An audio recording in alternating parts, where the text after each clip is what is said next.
TP-Link Omada access points offer a cost-effective alternative to UniFi for SMB deployments.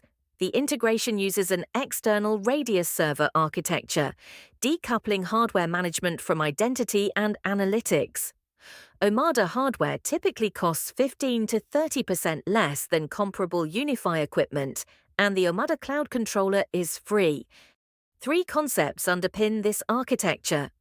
External radius server is a protocol providing centralized authentication, authorization, and accounting management.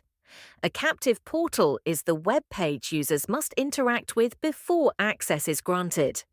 The walled garden is a limited environment controlling access to web content before full authentication. Three configuration principles matter most. First, authentication happens at Layer 7, not Layer 2.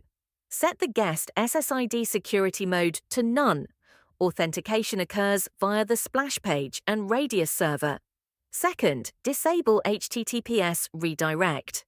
The initial intercept must occur over HTTP, with secure domains whitelisted in the walled garden. Third, an incomplete walled garden breaks iOS Captive Network Assistant, affecting the majority of mobile users. Read the full guide at purple.ai.